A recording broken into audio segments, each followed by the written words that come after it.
नमस्कार. माननीय पंतप्रधान नरेंद्र मोदी यांचा विकसित भारत नावाचा कार्यक्रम आज एसपी कॉलेजवर होणार होता.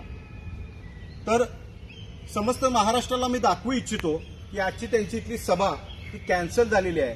पण त्या कॅन्सल झालेल्या सभेनंतर विद्यार्थ्यांच्या खेळण्यासाठी जे ग्राउंड आहे त्या ग्राउंडची अवस्था या भाजपच्या कार्यकर्त्यांनी काय करून ठेवली आहे. तर पहिल्यांदा तुम्ही बघू शकता, हा पूर्ण कॉन्क्रीटचा डांबरीचा पूर्ण रस्ता त्यांनी बनवलेला आहे पूर्ण ग्राउंडमध्ये.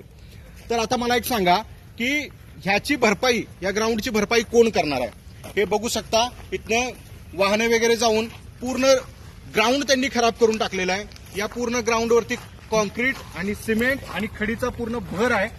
अशा पद्धतीने ग्राउंडची चेष्टा एसपी कॉलेज आणि नरेंद्र मोदी यांच्या सरकारनं करून ठेवलेले आहे. विद्यार्थ्यांचं यामध्ये मोठ्या प्रमाणात नुकसान होणार आहे आपल्याला स्पष्टपणे दिसू शकतं. काल आलेल्या मोठ्या पावसानंतर यांनी कोणतीही संवेदना न बाळगता या ग्राउंडचं मोठ्या प्रमाणात नुकसान केलेलं आहे. हजारो विद्यार्थी इथं खेळायला येतात. त्या हजारो विद्यार्थ्यांचं नुकसान हे एसपी कॉलेज आणि भाजप प्रणित सरकारनं केलेलं आहे. हे बघू शकता, पूर्ण चिखल झालेला आहे. चिखलामध्ये गाड्या रुतून पडलेल्या आहेत. आणि या ग्राउंडची भरपाई हे कोण करणार आहे हा प्रश्न मला एसपी कॉलेजला विचारायचा आहे. महानगरपालिका करणार आहे की एसपी कॉलेज करणार आहे की भारत सरकारकडून मदत येणार आहे की विद्यार्थ्यांच्या फीजमधून पुन्हा पैसे वाढवले जाणार आहेत आणि त्यांच्याकडून हे वसूल केले जाणार आहे.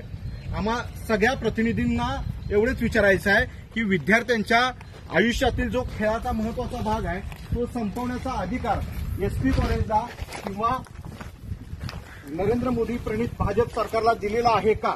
बघू शकता, यांनी पूर्ण ग्राउंडवरती जो 400 मीटरचा पूर्ण ट्रॅक होता रनिंगचा त्यावरती पूर्ण कॉन्क्रीट टाकलेला आहे. आता हे इतके दिवस विद्यार्थ्यांचं नुकसान होणार आहे, यासाठी जबाबदारी कोण घेणार आहे का. या सगळ्या खुर्च्या वगैरे टाकून ठेवलेल्या आहेत, सगळे ग्राउंड उकरून त्यामध्ये पोल्स उभे केलेले आहेत. तर हे किती मोठं नुकसान आहे विद्यार्थ्यांचं. आणि सातत्यानं तुम्ही राजकीय कार्यक्रमांसाठी असे ग्राउंड देणार आहात का.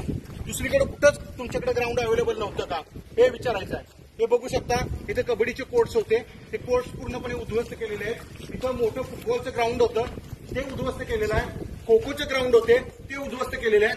नुसता मोठ्या सिस्टीम लावायच्या आणि एखादा मोठा जंगी कार्यक्रम करून फक्त मतं मिळवण्यासाठी विद्यार्थ्यांच्या आयुष्याशी खेळायचं हे भाजप सरकारचं दरवेळीचं धोरण आहे. ते धोरण आपल्याला दिसू शकतं. हा एवढा मोठा रस्ता एखाद्या ग्राउंडवर, एखाद्या सेन्सिटिव्ह म्हणजे पुण्यामध्ये काही